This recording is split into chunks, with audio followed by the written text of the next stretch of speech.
मेरे सत्ता पक्ष के साथी आज खड़े हुए और तमाम गिनती करने लग गए कि ऐसा हुआ वैसा हुआ 1975 में जो हुआ। तो सीख लीजिए ना, आप भी सीख लीजिए, आप भी अपनी गलतियों के लिए माफ़ी मांग लीजिए। आप भी बैलेट पे चुनाव कर लीजिए, आप भी बैलेट पे चुनाव कर लीजिए। दूध का दूध पानी का पानी हो जाएगा। आप राजनीतिक न्याय की बात करते हैं, सरकारों को पैसों के बल पर गिरा देते हैं।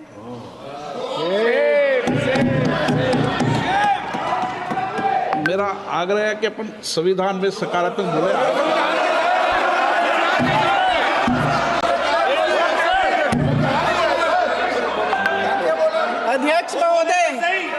अध्यक्ष महोदय, सत्ता पक्ष के हमारे साथी ने एक उदाहरण दिया उत्तर प्रदेश की सरकार का, तो मैं भी एक उदाहरण दे देती हूँ महाराष्ट्र की सरकार का। मैं भी एक उदाहरण दे देती हूँ हिमाचल की सरकार को तोड़ने की कोशिश किसने की, पैसों के बल पे की, गोवा की सरकार। तमाम उदाहरण है। राजस्थान की क्या ये सरकारें जनता ने नहीं चुनी थी?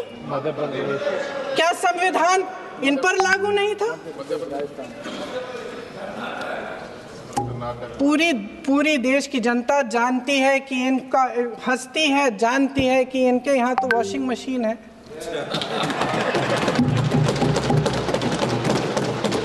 तो यहाँ से वहाँ जाता है, वो धुल जाता है।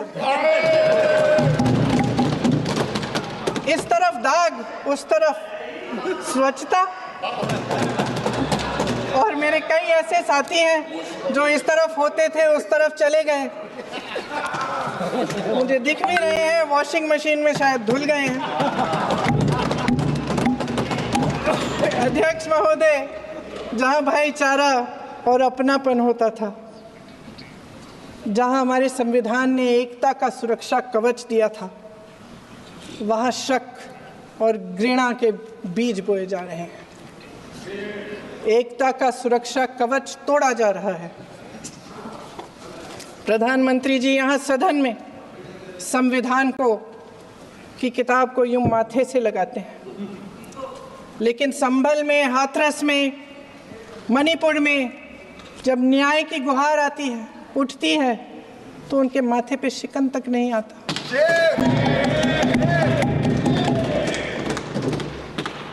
शायद समझ नहीं पाए हैं कि भारत का संविधान संघ का विधान नहीं है।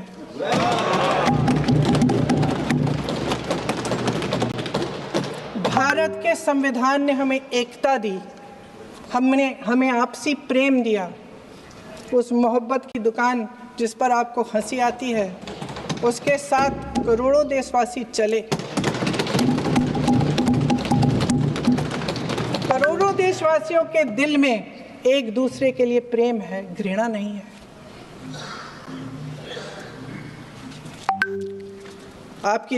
इनकी जो विभाजनकारी नीतियां हैं, उसका नतीजा हम रोज देखते हैं। राजनीतिक फायदे के लिए संविधान को छोड़िए, देश की एकता को भी ये रख नहीं सकते, इसकी सुरक्षा नहीं कर सकते। हमने संभल में देखा, मणिपुर में देखा।